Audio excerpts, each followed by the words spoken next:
life. Like, why aren't we all trying to be the most wildly live versions of ourselves? Because like that's what I'm trying for. We're just scrolling, and like we're consuming so much information, we're consuming so much like work, we're consuming all these notifications constantly, and it is taxing our nervous systems. Like we're all on the fritz, and it's like there's so many ways that we take that friction out, and it's like, okay, well, now I don't get to have that conversation at the deli because I didn't go to the deli. I had them deliver the deli to here.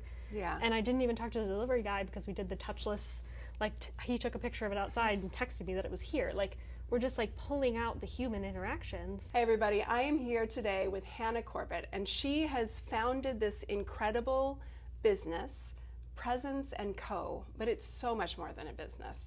So Hannah, tell us a little bit about what it is and what inspired you to create it, because it's brilliant. Thank you so much. I love that. Presence&Co is a well-being focused workspace, community, and social club. So we are a space for people to come and hang out and make friends in person because we often aren't leaving the house enough. We're staying at home, and then we're wondering why we haven't met new people or made new friends. We put down our phones, put down the scrolling and the devices that honestly disconnect us more than connect us. Yeah. And we hang out in person in Reading, Massachusetts, right on Main Street. So the idea of the third space, a place that isn't home or work, has gotten a lot of attention lately. And how do you feel Presence&Co kind of touches on that? Yeah. So third spaces is actually a concept that's been around since I believe the 1960s, and it's something that they kind of measured as, you know, your first place is your home and your second place is work, and then your third space is where do you go to meet community and to be in community. Yeah. And unfortunately, so many of us don't feel like we have that sense of community anymore, and it turns out it's actually been decreasing since like the 1970s. Every single year over year that they've measured the amount of time that the average American spends outside their house, it has been decreasing. So people are like, oh, it's gotten so bad in the last few years, and like, yes, it has, definitely. But we've been on this downward spiral for like decades. It's like this space is a space especially for the working professional people. People are often like, oh, who's your space for? Is it a senior center? Is it for like 18-year-olds? No shade to either of those groups. You're all welcome. But like, I'm really targeting those middle age, in that middle age range from like 28 to like 60, which sounds like a big jump, but it's the people who are like working and doing life and going through it right now. And they're starting to feel a little bit, maybe they're starting to notice that their life is feeling not as good as it looks on Instagram. Yeah. And it's starting to feel exhausting, and there's burnout, and you're not really sure how to like align. I think that's when we need to come back to the present moment and to ourselves, and would not be in the past or the future. Yeah. And we need to be like right here, right now, and like, what do we need in this moment, and kind of like give ourselves that grace. And that to me is like self-care. Yeah. But so that's kind of like who I'm looking to bring into the space, is people who are ready for something different. This is not your average like bar that you're going to go to and you're going to have all the drinks and like hang out with people. It is like an experience based on more like realness, like coming in and being vulnerable and sharing with people, and not saying that you have to like come tell your whole life story, but it's like, be real about where you are today. Like today I'm feeling XYZ, and this is, you know, why, and be like open to like new experiences and putting down the shields, because so many of us use these phones, like we pretend that they're a connector, but then we use it as a shield when there's people right in front of us. It's like, oh, well, I don't want to talk to that person, so I'm just gonna like do my email, or I don't want to look like I'm standing alone at this networking event, so I'm gonna like make it look like I'm doing something important on my phone. It's like, but that's not why you came here. You came here to hang out. So it's like putting the shields down and just really being in person. I think oftentimes people that are like in that working professional group don't feel like they have spaces like that. They feel like there's no place for them. And unfortunately, like that is leading to a lot of burnout in our society. And the underlying feeling behind burnout is loneliness, because you think no one understands what you're going through. And you think no one understands your burdens and your workload and your everything. So that is kind of, that's what we're working on, and that's kind of like who we're working on pulling in. So if somebody had an idea of something that they want to do with other people and they don't have a space for it, if they want to help create that, should they talk to you? They definitely should. I'm all about building community in the space, and while I'm building out the communities that we're having here regularly, I'm also opening the space to other facilitators who want to build their communities here. Like there's workspaces here, we have offices, we have co-working, we rent out for parties and events and functions and business offsites, but everything is centered on just being in person. I've had the pleasure of going through your space, and you just did a great job of describing some of the things that happen here. But you have everything. You have conference room, you have this gorgeous lobby to come hang out in, you have a space that can be used for movies or dancing or workshops, and you have a cooking space where people can have cooking demonstrations. So tell us a little bit about some of your favorite events, because your 1 year anniversary is coming up. Tell us a little bit over the past year what some of your favorite things have been. Oh my gosh, that's such a good question. We've done so many great things in the last year. It's been so much fun. Yeah. My favorite things are really just when you have people in the space and they're kind of like in the mood and they're just really dropped into the present moment. So like sometimes that takes the format of like a yoga class, because you're just really like being mindful and you're in the moment, and that's super fun. And we did like a mini yoga retreat that was super great, where we did a lot of journaling and people were really kind of thinking about like, okay, what do I want to bring forth in this next season? And that was awesome.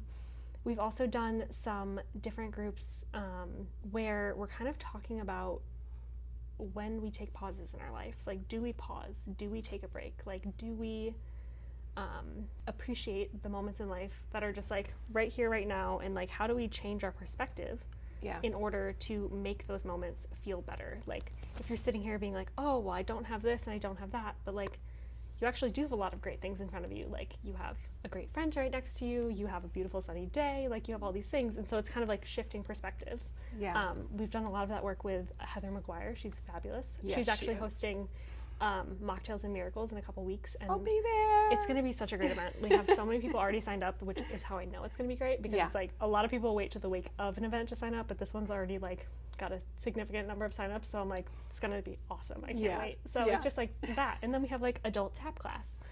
How much fun is that? Like, they're just like, I like wish that I knew how to, it's intermediate, it's not brand new. Like, I wish I knew how to tap, because these ladies are having so much fun and they're just like giggling and laughing and like, that's the present moment. Like, you're right here, it's right there. So it's like, there's so many fun things that we do, and it's just all about being here where your feet are, as opposed to like, so many of us live here, and it's just like, we have to embody it to feel it. We have to, like, life is about feeling, it's about living, it's about doing and being.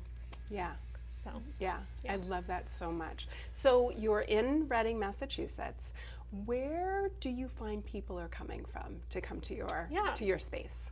We do have a lot of people that are coming from Reading, but we also have a lot coming from the local towns: Wakefield, Danvers, Linfield, Woburn, Stoneham. I've even had people like from significantly further away. People have driven over an hour to be here for a variety of different events. Ultimately, there's like so many wonderful uses, and I, can't do it all, and nor do I want to. And I see myself as a bit of a steward of the space. Like, I'm here to call in the coolest people that I can find to build cool things. And so like, I'm not trying to like teach every class or do every like, I don't facilitate most things. Like I see it as like a larger picture of like bringing in more community, bringing in more experts. When I say we don't have our phones out here, it's because like there are studies that say when you have your phones on the table, the quality of your conversation decreases. And it's like, okay, well, I don't want that. I want high quality conversation. So if I need to put my phone in my purse or my back pocket or wherever so we can have a better conversation and like feel like we can hear each other. Harvard's longest running study on happiness found that the factor most important in longevity is social connection. And we keep forgetting this. And it's like, we just have to keep saying it. Like, you want to be happy? Great. Go outside your house, meet some people, make some friends. Keep doing that until you die. It's when people start to like come back, and then they start to like build that connection, and you start to like know them, and they're coming in the door, and it's, I know who they are, and I'm kind of like calling out their names, and we're so excited you're back, and and all the things. And it, like, I think there's so many ways that we don't get greeted like that now in public spaces. And so someone was like, wow, I don't think I've ever been greeted so excitedly. And it's like, well, I'm thrilled you're here. And she's like, well, I'm thrilled to be here. And it's like, great. I'm so glad we're both thrilled. Like, and it was just like, she was taken off guard by my excitement, and I was taken off guard by her excitement about my excitement. I don't know. I was just like high on coffee. It was fun. And I think it's just that thing is like, the more you spend time, the more you get to know people, like the more you like build this like energy of like meeting people. And like the thing is, a lot of people do one-off events, and Yeah. one-off events are great. The problem with one-off events is you will never see those people again, and it takes 80 to 100 hours to make a friend, Yeah. and that is a lot of time. Where do you spend that kind of time, and where do you like see people regularly? It's because it's like you said, it's the people you see regularly. Yeah. It's the people that can like check in on you on a weekly basis, like, oh, like how's that thing coming, or how's mom, like how's the dog, like where there are so many things that you can kind of like pull on that if you regularly talk to people, you know, you can start to think of like, oh, I should ask about this, or I remember we were talking about that, like happy birthday, things like this that we're just not doing Yeah. right now. Yeah. Another woman, she came in and she was so excited to be in a social club. She's like, this is so fun, like it's so cool. And she was very excited. But she came in like very excited, but also like really nervous. And like her energy was just like her shoulders were like at her ears. Like she was like tense. Yeah. And she came and she was here for several hours.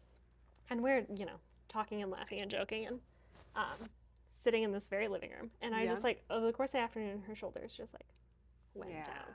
And then finally she made the comment. She was like, oh my gosh, I don't know that I've ever, like, I haven't been this relaxed at all lately. Like, and, you know, it's just like that moment where you're just like, wow, like, you can, the longer you sit, the longer you're in community and you're in conversation, you're having a good time and you're laughing and you're smiling and you're playing. And it's just like, oh, this is what embodiment feels like. This one big, beautiful life, right? Yeah, exactly. What are we doing with it? What are we going to do with it? Yeah. And it's like, we don't know when it's going to end. It could literally end tomorrow or in the next 3 minutes. And like, great. Like, then it's over. And now what? Like, that's just go for it. Like, there's just so many ways that we like hold ourselves back because we think being who we are is a problem. And it's the solution. Like, just be who you are. Because those people are way more fun. They're having a way better time. Yeah.